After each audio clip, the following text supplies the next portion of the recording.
All right, so that was awful. I left class early.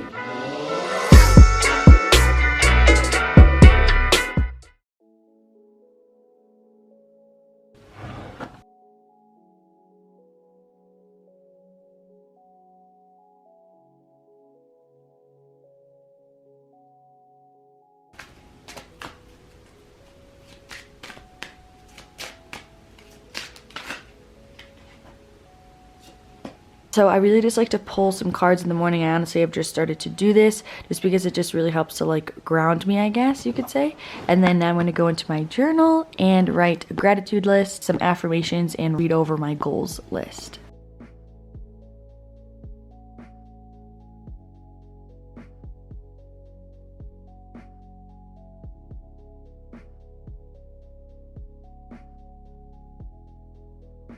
Good morning. Welcome to my first day of school. Crazy, but super exciting to say.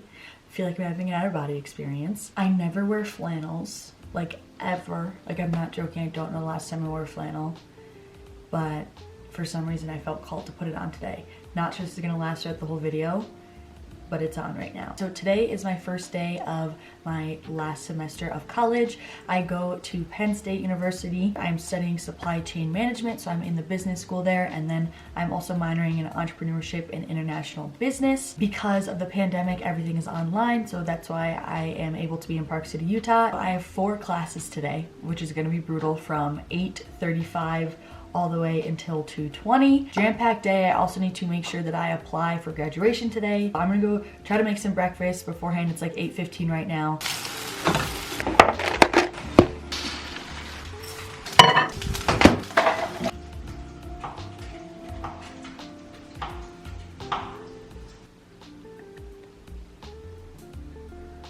I had 3, but something went wrong. And I think 2 is better right now. I have to resolve the 3rd one. So I do, like, I have... All right, first class is done. Or if they are... So, good one. Like the way you conduct with other businesses and the way you do sales and the way you consult with other people, I think that will change a lot after this. I often joke that I'm kind of like, I'm trapped in this box and I can't get out. Like, let me out of this new box, So yeah, that could... All right, this just in. It is now 11:15. I just finished up my 2nd class. I'm already so bored. So bored.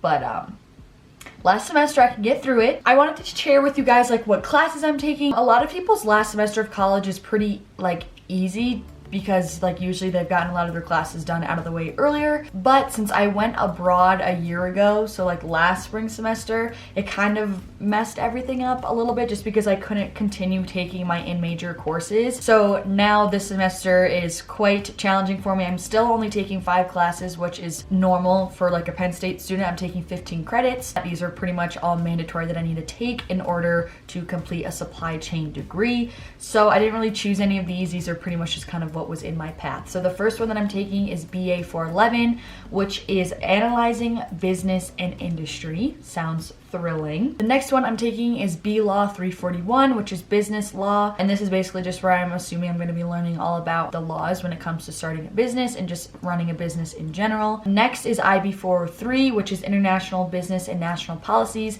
This is something to fulfill my international business minor. Then I'm taking SCM 421, which is supply chain analytics. This is going to be a lot of Excel work. Next is SCM 450W, and this is design and management supply chain.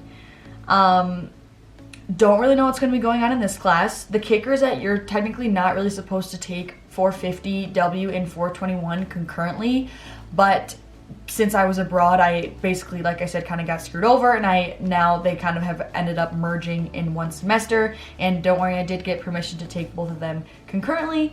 But so yeah, this semester may be a doozy, may not be a doozy, but yeah, those are the classes that I'm taking. Anything that's a primary source of law is a place.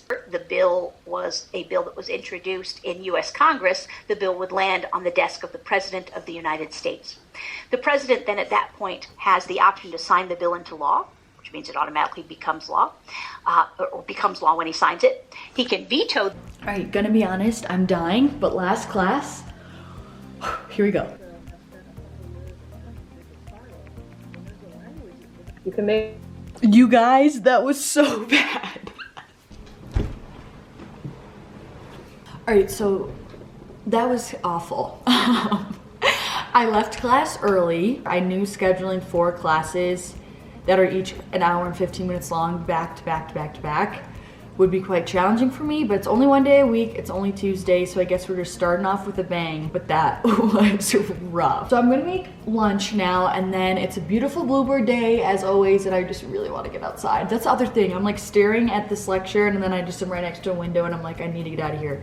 So, gonna eat lunch, gonna go for a walk, gonna go to the gym, and then come back and make some dinner. So I just whipped this up for lunch because A, I'm lazy, and 2, we don't really have anything else. I would love a warm meal right now, but it's just not in the cards for me today. So this is kind of like, I know it looks like a salad with tuna in it, but it's not. It's kind of like tuna with vegetables in it. Like, I didn't dress it with any salad dressing or like balsamic. I have tuna that I mixed with Dijon mustard. I added carrots, cucumber, green onion, tomato, and really shredded romaine. I topped it with some olive oil, garlic powder, salt, paprika, a little bit of red cayenne pepper, and I think that's it. And then I just have some of these hint of lime tortilla chips on the side. And yeah, this is lunch. And of course, drinking more water.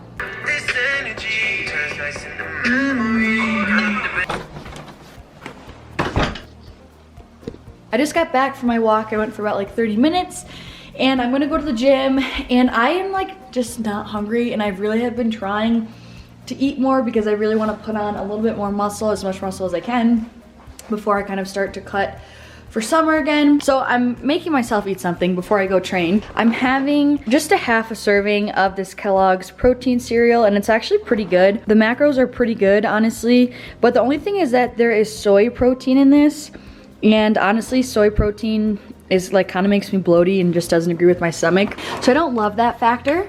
And the milk, I used to be an oat milk enthusiast, which I still kind of am, but I'm trying this out because there's 10 grams of protein in this.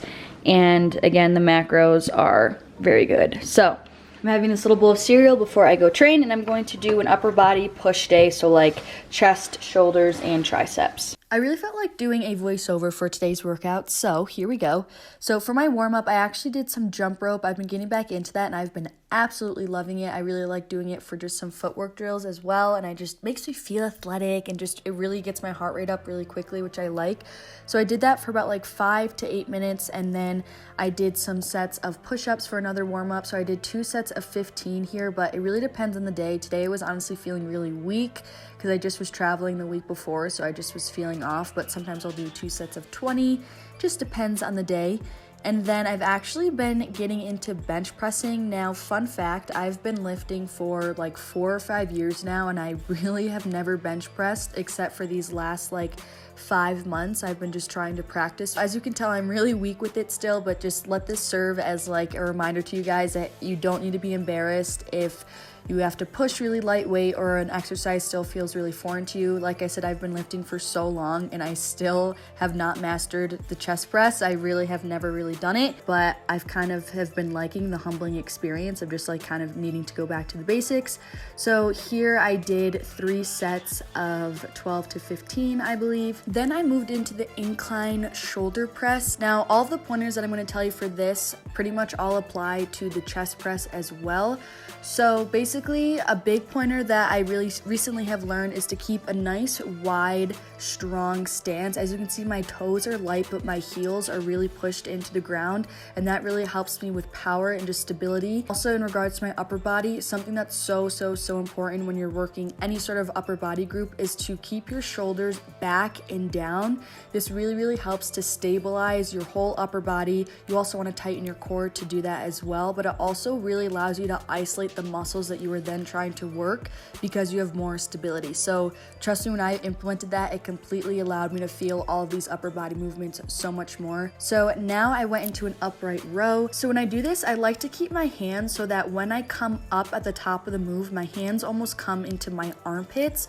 And what's really important here is, again, retract contract your shoulders back and down. This will help to shift the emphasis away from your traps and more to your shoulders and your delts, which is what you want in this move.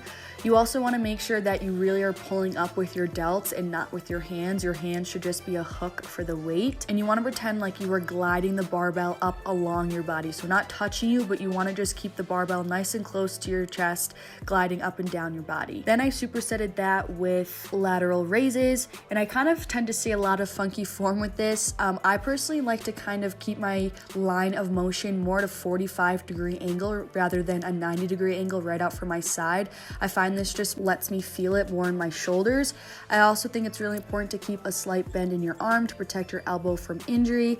And I also don't necessarily let the weight come all the way back down to my leg to help keep constant tension throughout the whole move. And another big tip is to only bring your arms up so they're parallel with the floor. You don't need to raise it all the way up to your ears or anything like that, or break parallel, because then you will lose that tension on your delts. Then moving into some tricep work, I just did some good old tricep extensions.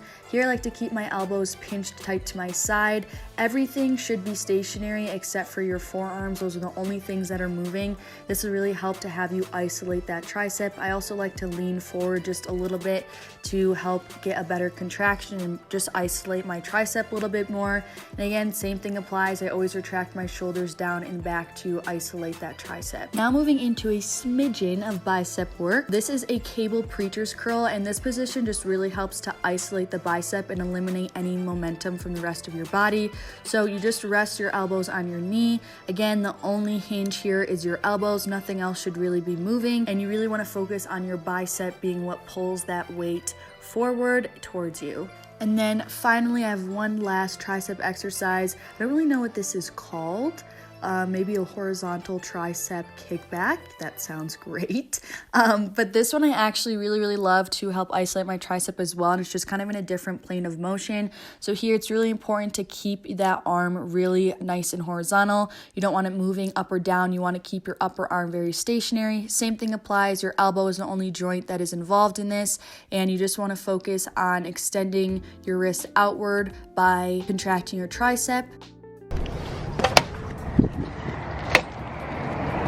I just whipped up dinner and I kind of just threw this together, but it actually was really quick and easy to make. So I just have some jasmine rice on the bottom. I just sauteed a like stir fry frozen veggie mix.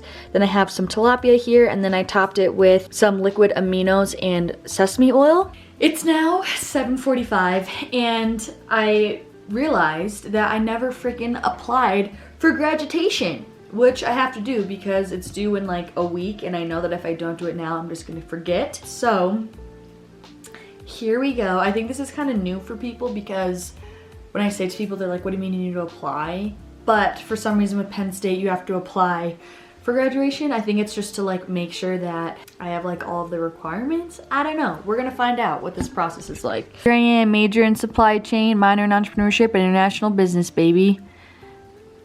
Let's see, expected graduation terms, spring 2021, continue. Oh. That's literally it. Oh, well, that was anticlimactic. Alright. Anyways, for some reason I thought that was gonna be like a big task. I don't really know what it was gonna entail, but like, I thought more than that. Okay.